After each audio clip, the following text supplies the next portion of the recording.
And while on the subject of misogyny, considering what happened in Sandesh Khali and how the Trinamool reacted with zero sympathy for the women accusers of that place, the Prime Minister has now just spoken to the BJP's brand new candidate from the Bashirat constituency where Sandesh Khali falls, and that woman happens to be one of the rape survivors and accusers of Trinamool leader Sheikh Shahjahan. The Prime Minister has spoken to Sandesh Khali survivor Rekha Patra. The Prime Minister has called Rekha Patra Shakti Swarupa. Sources tell India Today that Rekha has personally, while speaking to Prime Minister Modi, detailed her entire ordeal in Sandesh Khali. Rekha Patra is one of the persons who had charged the strongman of the Trinamool, Sheikh Shahjahan, with harassment of several women in that place. Listen in.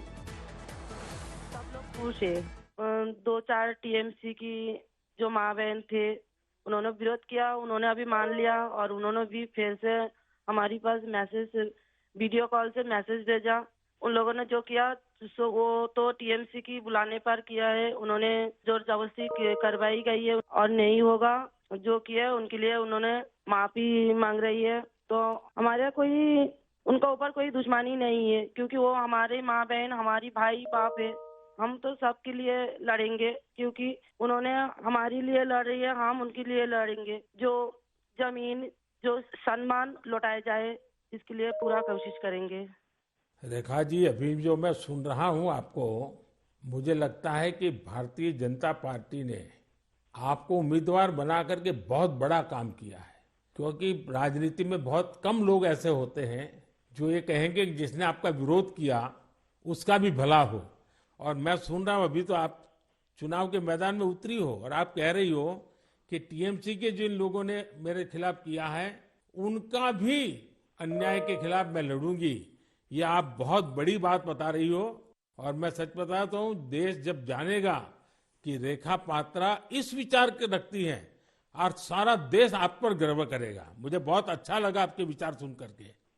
Rekha ji, मुझे पता लगा है कि बसीरहाट में जनता, विशेष रूप से महिलाएं, ये आपको बहुत स्नेह दे रही है और अब जब चुनाव के मैदान में उतरी है तो अब क्या वातावरण है? उनकी घर की बेटी हूँ मैं और उन्होंने मुझे चाहती है, ये सुनकर बहुत खुश हूँ मैं।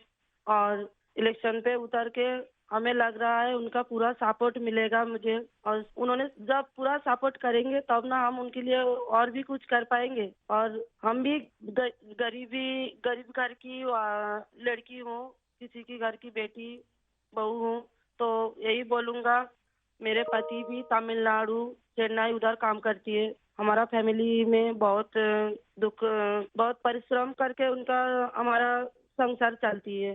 तो हम चाहेंगे सबके लिए कुछ ऐसे करेंगे जो बाहर ना जाना पड़े, सबको इधर कंपनी मिले, इधर काम करे और हमारा इधर से बंगाल से बाहर ना जाना पड़े।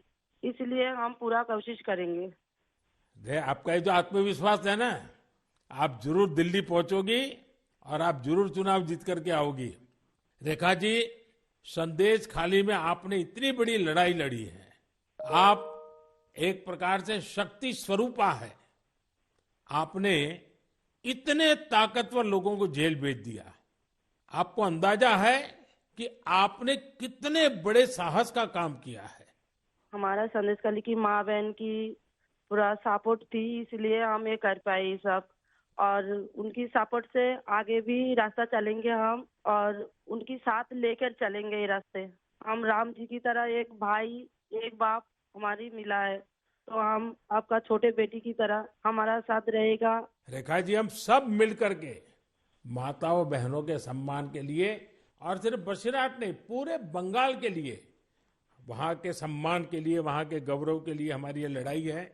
और आप तो एक मेहनत कश परिवार से हैं, बहुत मजदूरी करके गुजारा करती हैं और इतना बड़ा सार्वजनिक जीवन का जिम्मा मिला है। बहुत बड़ा अंतर आया होगा, लेकिन मैं आपको विश्वास दिलाता हूं कि मैं पूरी तरह आप लोगों के साथ रहूंगा। व्यक्तिगत रूप से भी मैं आप सबकी चिंता करूंगा।